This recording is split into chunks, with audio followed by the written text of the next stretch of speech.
Ladies and gentlemen, welcome to Chanel Jasmine, the best novel Chanel for romantic stories. Hai guys, selamat datang di channel Jasmine, channel terbaik untuk menyimak novel-novel romantis. Mohon dukung channel ini dengan subscribe, like dan share video-video yang ada di channel ini. Terima kasih.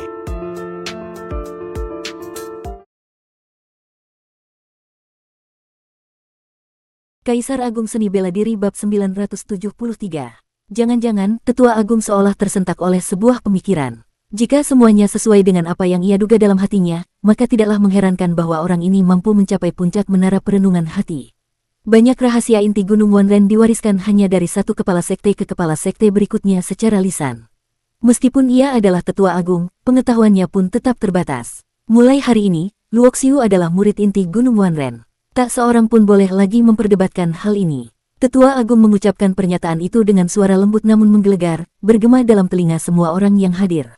Luoxiu menatap Tetua Agung sekilas. Meskipun waktu telah berlalu begitu lama, mungkin warisan lisan dari Raja Dewa Wanren menyisakan petunjuk yang membuat Tetua Agung ini sedikit menebak jati dirinya.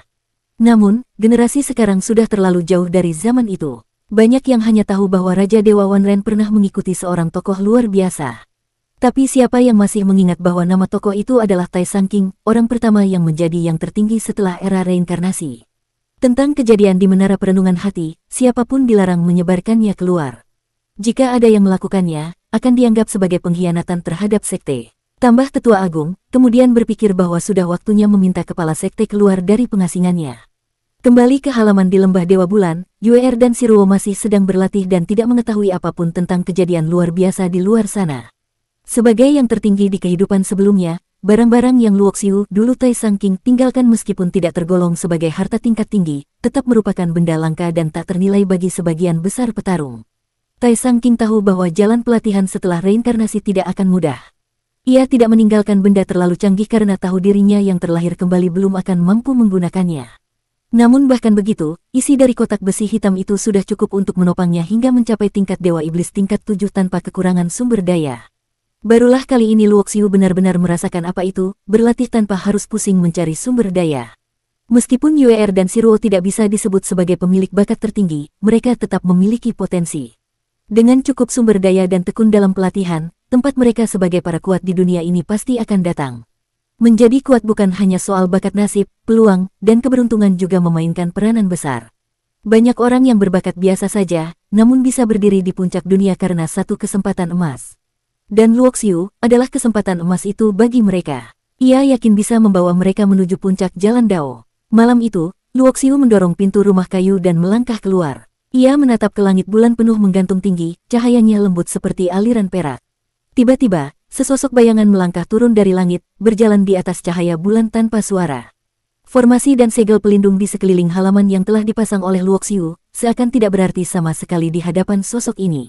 Tidak peduli seberapa rumit atau kuat formasi yang dibuat, jika terdapat perbedaan tingkat kekuatan yang terlalu besar, tetap saja tidak akan mampu berfungsi. Namun Luoxiu tidak terkejut. Meskipun Gunung Wanren telah melemah, tidak mungkin ia bertahan selama ini tanpa adanya tokoh puncak di balik layar. Keenam tetua saja hanyalah Dewa Iblis tingkat 7.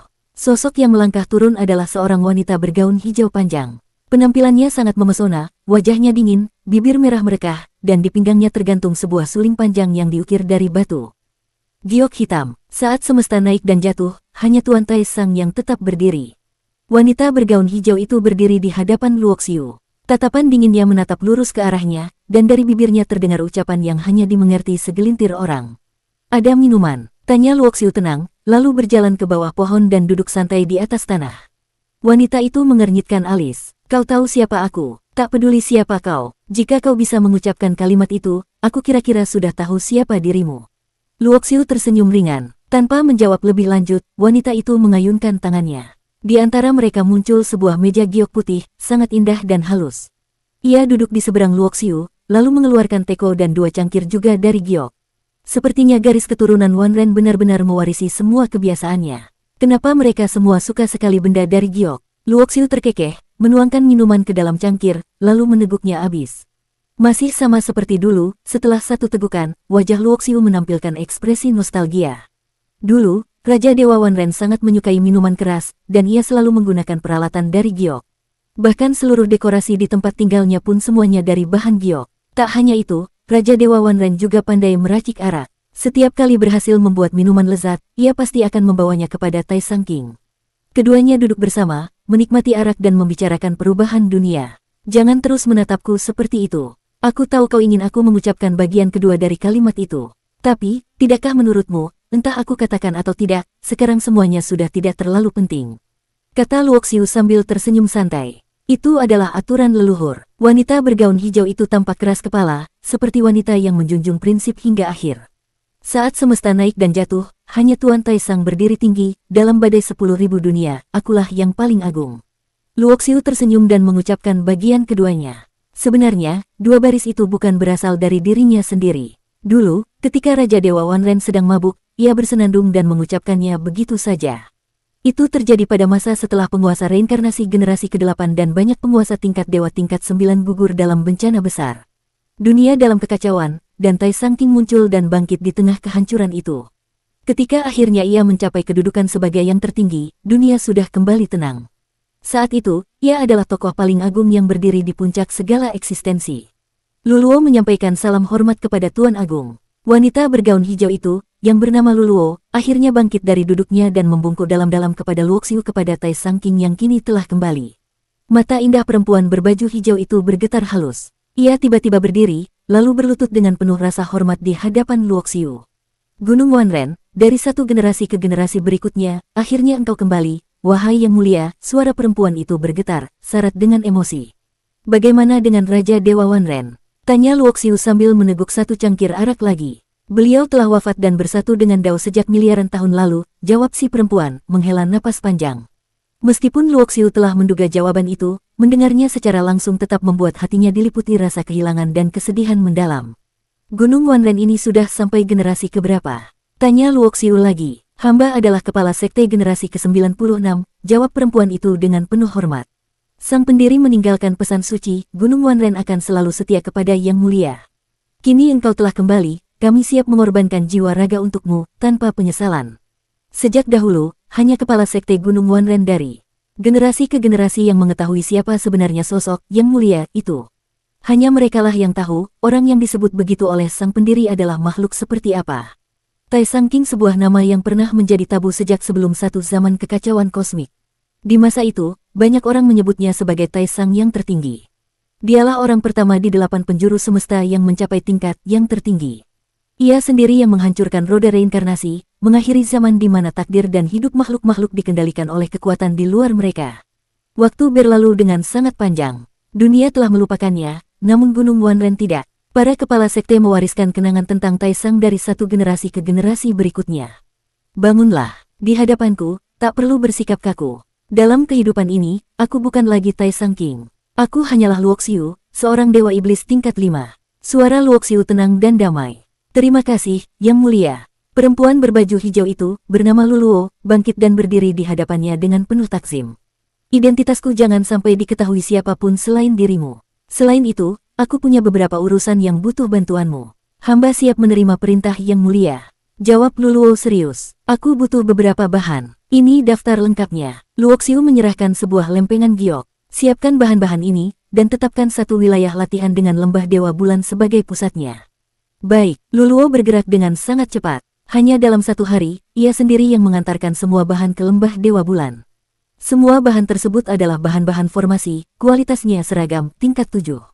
Luoxiu memerlukan bahan-bahan ini untuk membuat formasi besar. Setelah kekuatannya meningkat hingga mencapai tingkat Kaisar Dewa, ia sudah bisa mengendalikan formasi tingkat 7 biasa.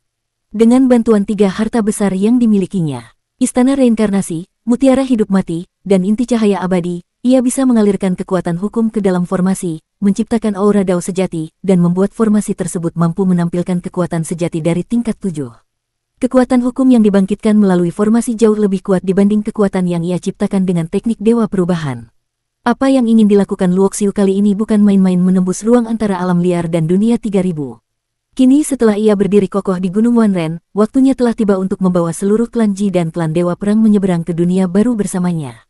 Seperti Gunung Yuanxi di masa lalu, ia akan membuka jalur bintang, sebuah jalur transdimensi. Dengan begitu, anggota klan Ji dan klan Dewa Perang dapat bermigrasi secara terus-menerus ke Gunung Wanren melalui jalur ini.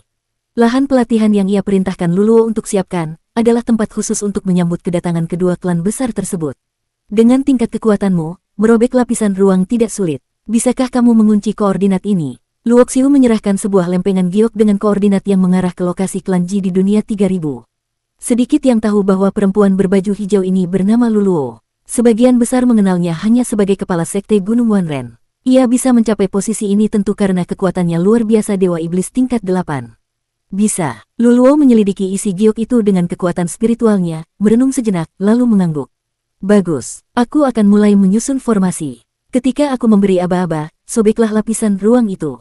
Luoxiu tersenyum dan mulai bekerja. Ia segera mulai menggambar pola formasi. Seluruh lembah Dewa Bulan telah ia segel dengan formasi rumit, dan tempat ini adalah area terlarang Gunung Wanren kecuali murid inti dan para tetua, tidak ada yang bisa masuk. Seenaknya. Karena itu, apapun yang ia kerjakan di tempat ini tidak akan diganggu. Bahkan jika proses pembukaan ruang menyebabkan getaran luar biasa, Luluo sendiri yang akan menanganinya. 3 hari penuh ia habiskan untuk merampungkan pola formasi. Begitu semua siap, ia menjentikkan jari dan berkata, sekarang. Begitu suara itu terdengar, Luluo mengerahkan seluruh kekuatannya. Aura dahsyat dari seorang Dewa Iblis tingkat 8 menyelimuti langit. Dengan satu gerakan tangannya, ia merobek ruang membuka celah besar di angkasa, seolah langit sendiri disobek paksa oleh kekuatan yang tak tertahankan. Lapisan ruang antar dunia akhirnya terbuka. Namun untuk menyeberangi celah ini, seseorang membutuhkan kekuatan minimal setingkat Kaisar Agung. Yang dilakukan Luoxiu dengan formasinya adalah menstabilkan celah antar dunia ini, menciptakan jalur bintang permanen agar siapapun, bahkan mereka yang kekuatannya belum tinggi, dapat menyeberang dengan aman dari dunia 3000 ke Gunung Wanren. Inilah awal dari sebuah migrasi besar lintas alam, momen bersejarah, sebuah epik perpindahan seluruh klan. Bersambung.